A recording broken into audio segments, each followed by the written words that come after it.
Synthetic division can definitely help us to figure out some questions like if the given divisor a factor, if it's a factor for the dividend or not. So we will choose a yes or a no at the end once we are done with the synthetic division for this whole expression. What is the dividend over here?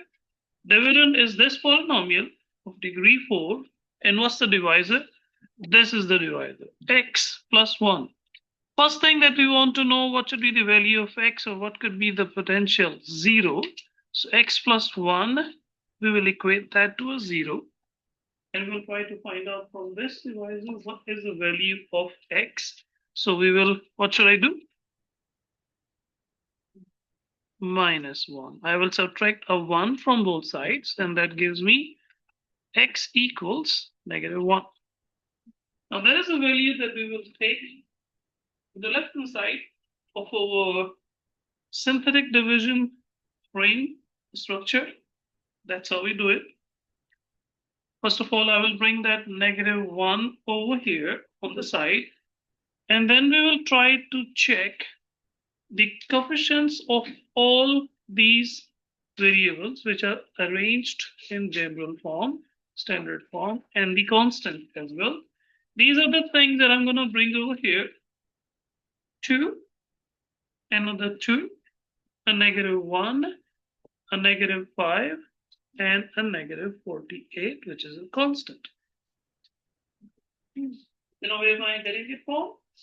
The coefficient of x to the 4 is a 2. That's the first thing that we wrote. Then x cube is also a 2.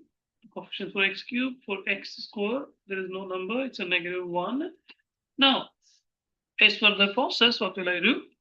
I will bring down the first number as it is. Nothing to do for that. It's a 2.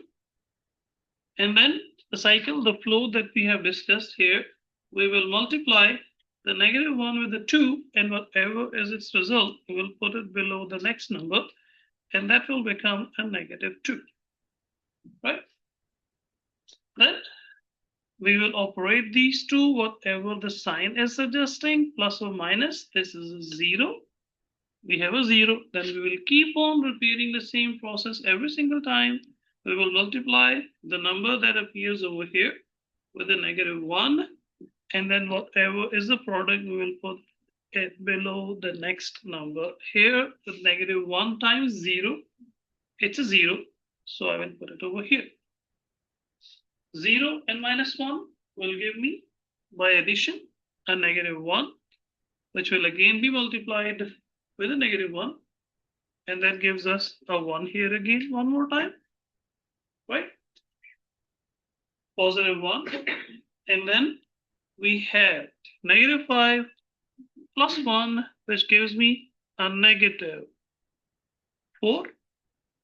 I will multiply it with again negative 1, and that gives me a positive 4. Then finally, we are going to close the synthetic division process over here because we have reached the last number.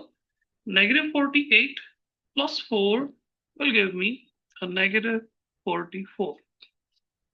Now, the remainder, is it a 0? It's not a 0. It's a negative 44. If it's a 0, then you will say the given divisor, the divisor over here, is a factor for the given polynomial, which is not the case here. And we can also claim here that the p of negative 1 is equal to a negative 44, which gives us a remainder. That means we will claim, no, it's not a factor. When will a divisor be a factor of the polynomial, given polynomial? When the remainder is 0, right? When the remainder is 0. That's what you can easily check in Desmos also. Plot this polynomial. If you will try to plot this polynomial in Desmos or any graphing utility, you will see that it is not intersecting the x-axis at negative 1. Wherever else it's intersecting, it's not intersecting it at negative 1. So negative 1 or x plus 1 is not a factor for the given polynomial. that's what we wanted to check.